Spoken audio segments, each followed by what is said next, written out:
Bienvenue sur TCF Lab. Aujourd'hui, nous allons faire une simulation complète de l'expression orale tâche 3 du TCF Canada. Écoutez bien les consignes et entraînez-vous comme lors de l'examen officiel. Je vais vous proposer un sujet. Vous allez vous exprimer sur ce sujet de façon argumentée, en utilisant des exemples, en justifiant vos idées, en essayant de me convaincre pendant 4 minutes 30 secondes. Voici le sujet. Maîtriser la langue du pays d'accueil est-il suffisant pour réussir son intégration? Pourquoi? Eh bien, c'est une question très pertinente, surtout dans le contexte actuel où de nombreuses personnes choisissent d'émigrer pour travailler, étudier ou offrir une meilleure vie à leur famille. Apprendre la langue du pays d'accueil est souvent considéré comme la première étape vers une intégration réussie. Et c'est vrai, la langue joue un rôle fondamental car elle permet de communiquer, de comprendre les autres et de participer à la vie quotidienne. Cependant, à mon avis, maîtriser la langue n'est pas suffisant pour s'intégrer pleinement. C'est une condition nécessaire, mais pas une garantie de réussite.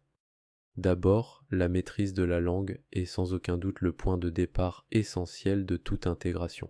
Sans la langue, il est difficile de travailler, de se faire des amis ou même de comprendre les règles et les valeurs du pays. Parler la langue locale, c'est pouvoir s'exprimer, défendre ses idées et se sentir autonome. Par exemple, un nouvel arrivant qui apprend le français au Québec peut plus facilement trouver un emploi, comprendre les documents administratifs et participer à la vie communautaire. La langue crée un lien immédiat avec les autres et donne confiance. Mais malgré son importance, la langue ne suffit pas à elle seule à créer un sentiment d'appartenance. Elle ouvre la porte, mais elle ne fait pas tout.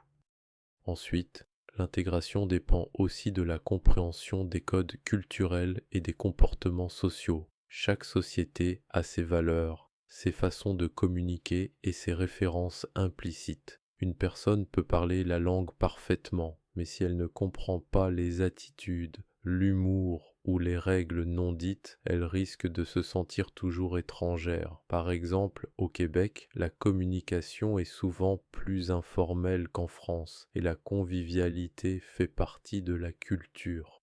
Savoir quand tutoyer ou vous voyez, comment exprimer un désaccord ou participer à une conversation, tout cela relève de la culture, pas seulement de la grammaire. C'est pourquoi l'intégration exige aussi une ouverture d'esprit, de la curiosité et une volonté d'apprendre des autres. Enfin, réussir son intégration, c'est aussi une question d'attitude personnelle et d'engagement dans la société. Parler la langue est utile, mais il faut aussi s'impliquer, rencontrer des gens, participer à des activités, comprendre les enjeux du pays et respecter ses lois. L'intégration, ce n'est pas seulement être compris, c'est aussi contribuer à la communauté qui nous accueille. Par exemple, un immigrant qui fait du bénévolat ou qui participe à la vie locale développe un vrai sentiment d'appartenance, même s'il ne maîtrise pas encore parfaitement la langue. Inversement, quelqu'un qui parle très bien mais reste isolé n'est pas vraiment intégré.